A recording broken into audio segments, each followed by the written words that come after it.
Salam sejahtera, Ibu, Bapak, dan saudara-saudara sekalian. Kita bertemu dalam pendalaman Alkitab hari ini. Tema kepentingan diri versus pengosongan diri. Bacaan Alkitab diambil dari Filipi pasal 1 ayat 8. Dan dalam keadaan sebagai manusia, Yesus telah merendahkan dirinya dan taat sampai mati. Saudara, Rasul Paulus sadar betul bahwa hidup bersama itu tidak pernah mudah. Selalu ada saja potensi perselisihan atau konflik di sana-sini. Manusia itu seperti barang yang mudah pecah. Seumpama gelas tipis atau telur, kalau berada bersama dalam sebuah wadah yang berdekatan dan saling bersinggungan, maka sangat mungkin terjadi gesekan atau benturan yang cukup keras. Atau gesekan-gesekan yang berulang, maka tentu ada yang retak, bahkan pecah. Bisa pecah dalam bentuk sakit hati, ketersinggungan, kemarahan, kekecewaan, sentimen, dendam, kelompok-kelompokan, atau perselisihan dan pertengkaran. Karena itu, di dalam ayat yang keempat, Rasul Paulus berkata, janganlah tiap-tiap orang hanya memperhatikan kepentingannya sendiri, tapi kepentingan orang lain juga. Saudara, Rasul Paulus sedang mengajarkan jemaat di Filipi dan kita semua bagaimana kita menjaga attitude atau sikap hidup kita. Attitude atau sikap hidup dalam berkomunitas itu sangat penting. Caranya, berpikirlah selalu kamu itu orang Kristen, kamu itu pengikut Kristus. Kapan saja, apa saja yang kamu lakukan, kamu itu pengikut Kristus. Berarti ikut pikiran Kristus, ikut sikap Kristus. Itu kuncinya. Karena itu dalam ayat 5, Rasul Paulus bilang, hendaklah kamu dalam hidupmu bersama menaruh pikiran dan perasaan yang terdapat juga dalam Kristus Yesus. Ibu, Bapak, dan saudara, maksudnya Paulus, dalam hidupmu bersama, jangan sampai kamu lupa bahwa kamu itu Kristen. Kekristenanmu itu harus tampak di situ. Kekristenan harusnya kelihatan buahnya dalam sikap dan tindakanmu. Ibu, Bapak, dan saudara, pertanyaannya sekarang, apa ancaman terbesar dalam sebuah kebersamaan atau dalam sebuah komunitas? Jawabannya adalah conflict of interest atau gesekan kepentingan. Apa itu kepentingan? Saudara, kepentingan itu artinya kebutuhan. Apakah setiap orang punya kepentingan atau kebutuhan? Ya, semua orang pasti punya kepentingan, besar atau kecil, disadari ataupun tidak disadari.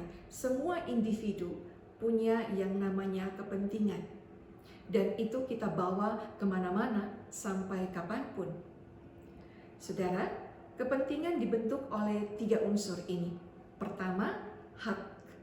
Kedua, milik atau kepunyaan. Dan yang ketiga, rencana atau agenda.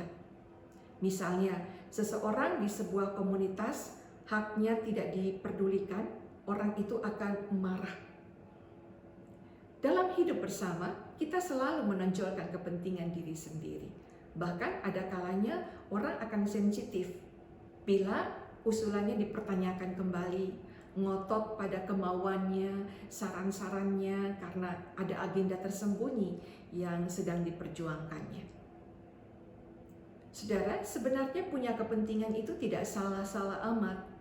Tapi ketika kita membawa kepentingan itu di dalam hidup bersama dan menonjolkannya, maka itu berpotensi membangkitkan gesekan atau pertikaian.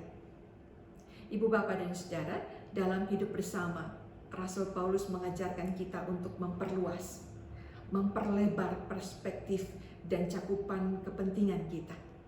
Mengesampingkan kepentingan diri sendiri dan menempatkannya di bawah kepentingan yang lebih utama, kepentingan yang lebih besar, yaitu kepentingan bersama. seperti visi, tujuan, dan agenda bersama. Seperti kepentingan yang lebih besar, yaitu kepentingan kerajaan Allah. Kita harus menempatkan kepentingan diri sendiri itu di bawah kepentingan kerajaan Allah. Dan itulah yang dilakukan oleh Yesus Kristus.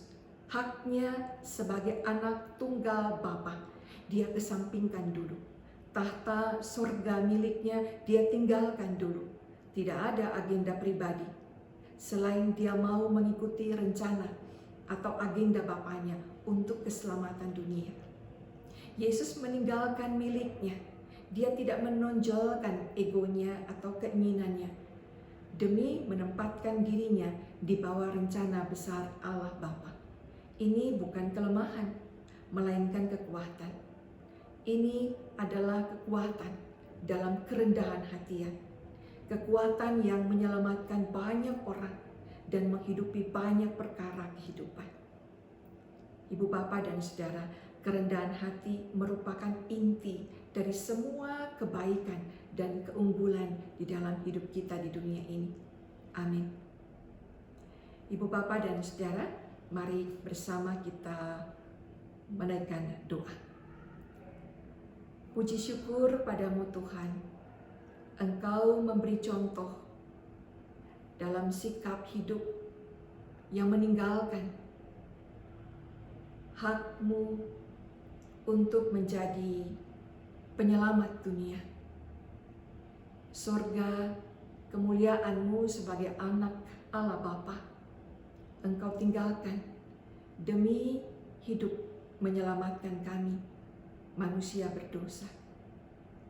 Tuhan, mampukan kami untuk hidup meneladani Engkau, mengutamakan kepentingan orang banyak. Dengan segala kerendahan hati, kami mau menempatkan kepentingan keluarga, kepentingan komunitas, kepentingan bersama sebagai bangsa menjadi bagian utama dalam kehidupan kami, anak-anak-Mu. Di dalam nama Tuhan Yesus Kristus kami berdoa. Amin. Bapak, Ibu, dan Saudara, demikianlah pendalaman Alkitab pada hari ini. Tetap kuat, tetap semangat. Tuhan Yesus memberkati kita semua. Amin.